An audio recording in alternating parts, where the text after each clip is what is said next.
Hey guys, this is just going to be a very long overdue catch up. It has been, I don't even know, maybe 3 months. I don't think I've done a proper video since before the twins actually started this school. So yeah, it's their first week back. It's September at their new school. I got here stupidly early, so I thought I'd do a quick video while I am waiting to go pick them up.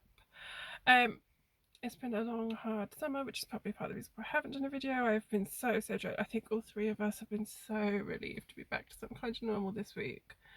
There's no words for how bad this. I mean, it was a moment. There were obviously really good times. We've been away a couple of times and that kind of thing. But on the whole, behaviours and all that kind of thing have been very, very escalated. And I didn't know whether. I thought maybe it was the opposite. I thought they were struggling with having changed schools and it was kind of a delayed reaction to changing schools. But they seem better this week, so hopefully so yeah, they're settling well in this school. This is their second half term, so they've done, I think it's like 6 or 7 weeks before the school holidays, which through the holidays I was absolutely panicking because I was like, maybe it wasn't long enough, maybe they weren't like, maybe I should have left it till September. Were they okay, were they settled? The behaviours over the summer were obviously different for both of them because they're so like polar opposite, but Jaden was huge aggression, punching and kicking me, constantly running away in public, having to be on his reins, just like so hyper. I can't even like describe it's like a different child. Like you can't even, I can't even explain. Like it's hard to, where I'm trying to find somewhere to reach out to is like in terms of discipline, because when he's like that, trying to discipline him is completely pointless because he'll either punch and kick me or he will laugh in my face.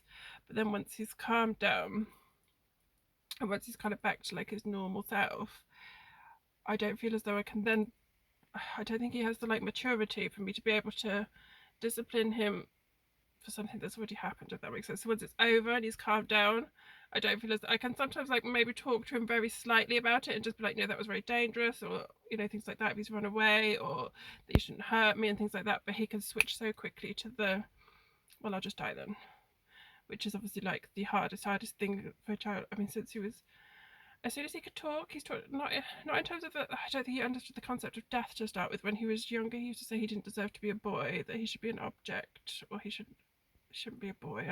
So it's that's kind of developed into, I should be dead, you want me to die, why don't you just stab me, and that kind of thing. I think over the summer has been the first time where he's flipped that and he said that he wants me to die, which is obviously like obviously, there's no words for how heartbreaking that is for your 6-year-old to tell you that they want to kill you or they want you to be dead.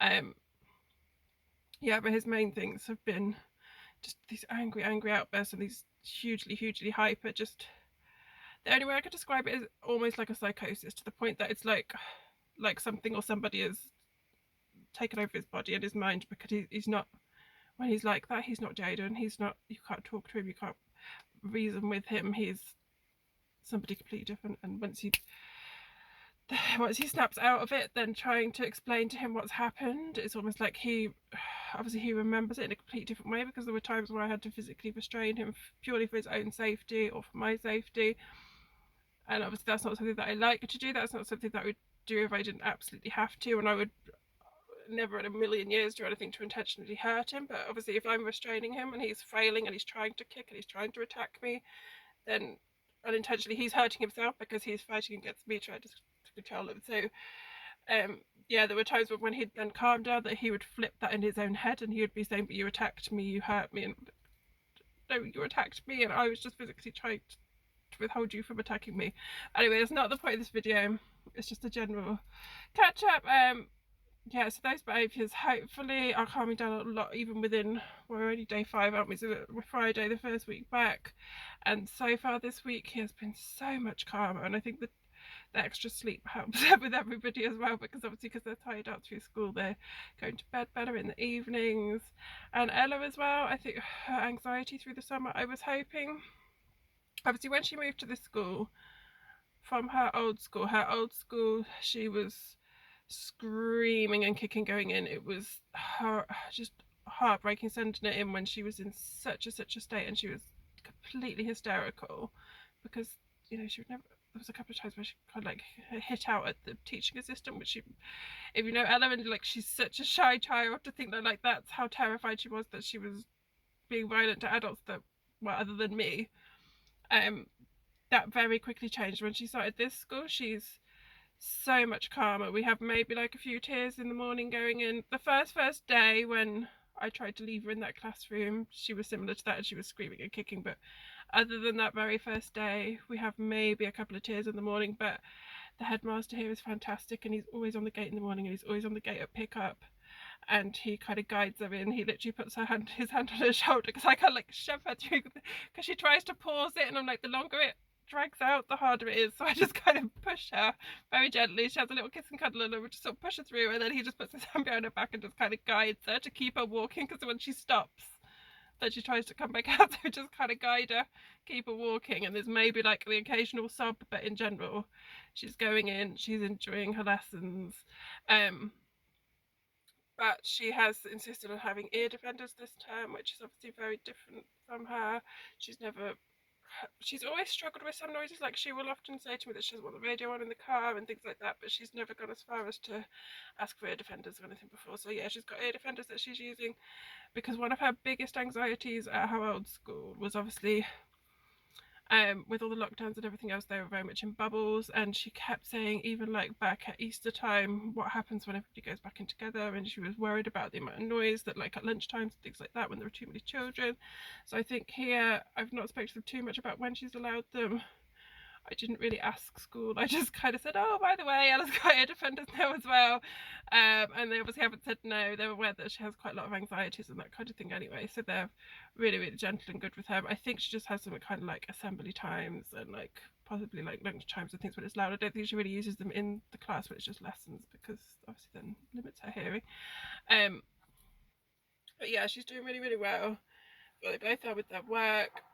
Her handwriting, they've said, is quite, I don't know about concern, but you know, it needs quite a bit of work. But because they're well aware of what a horrific time she had at her old school and how critical and quite nasty her old teachers had been to her, they're trying to just focus on the good at the minute, and they don't want to do anything that will kind of like, because she switches, because her confidence and things are so low, she switches so easily that if she has like a tiny little, what she perceives to be a criticism, she gets so upset. So they're trying to just focus on the positives, and they said if they do have to approach anything like that, they do it in a way that they, you know, are as positive as they can. They don't want to do anything to kind of upset her or to criticize her. Jaden is, yeah, trying his real best. Both doing so much better in their writing, in their maths, in just everything, which I wish I did it sooner. But yeah, you live and learn. If you're ever thinking about moving schools, just do it, because especially I think at this age, Ella would say that she's struggling with making friends and things, but there's it's deeper than just that. She still sees her old friends from her old school, and she's obviously really happy about that. But she is making friends here. What she's struggling with is, I think, like the games that they play at this school are quite different to what she was used to, or she was used to being in like little like 2s and 3s, and at this school they tend to kind of like all play together. But because they're in a mixed year class, so they're in a year 1-2, so they're year 2 now, so they've just had the year R's have gone up into year 1, so now they've got the slightly younger children with her, and I think she likes that. So now she's playing with more, maybe like this week she's played with some of the younger ones, and they can go on the kind of play equipment and things again, so that's really nice. Yeah, so all in all, it's been really, really positive. I'm still trying to get information out of their old school, which has been a bit of a nightmare. I did a subject access request under GDPR on them back the 11th of June, so the deadline for it was like right before the summer holidays, and they sent me 2 emails with, between 2 children, 2 emails with a total of 8 attachments, which I was disgusted at, to be honest. And like I asked about it, and some people were like, oh no, that's fine. I was like, no, it's not. They have to by law give you every little bit of information. So that's internal and external communications, anything regarding your child, regarding yourself, everything. So even like emails between myself and the school, that should be included. Everything should be included. So I have obviously left it over the summer because there wasn't really a lot that I could do. I've emailed them this week and just kind of said I'm reissuing it, and just be aware that this time if you do not comply legally and give me like every last bit of information as requested, then I will have no choice but to take it further and to report you, because obviously it's breaking the law. The main things that obviously I wanted to find out from it is how, with Ella's anxiety, it's been like a full year now that I've been trying to contact, or it was a full year, pretty much an academic year, of where I was trying to kind of speak to them about her anxiety, to kind of get them to listen to me, and there's no way they weren't aware of it, because I mean at one point she was going to the toilet 12 times in a 6-hour school day, so that wasn't something that they could really deny, and they just kind of like, I don't know, they apparently, she told me that they had the like the mental health mentor speak to her about it, but again, like that was never communicated to me, so and they just kind of said, oh, please only go to the toilet if you really need to.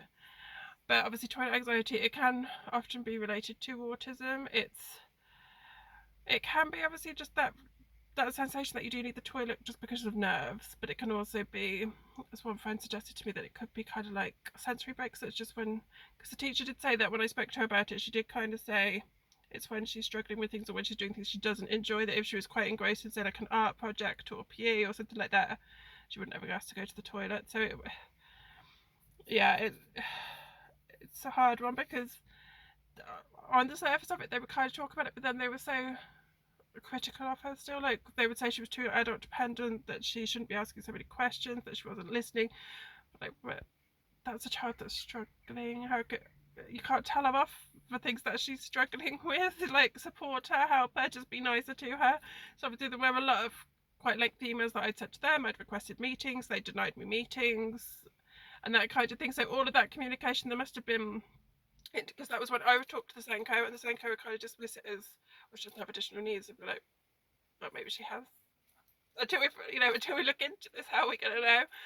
So yeah, hopefully the outcome of that will be that there will be some evidence that I can take forward, because I think it's at the point now where I need to speak to like the GP about a paediatrician referral, and just kind of see, because I don't want it to get to a point where anxiety is already taking over her life in many ways, and she doesn't want to be even like left grandparents, things like this. She wants to be with me every possible second. There's so many things that she used to do or she wants to do.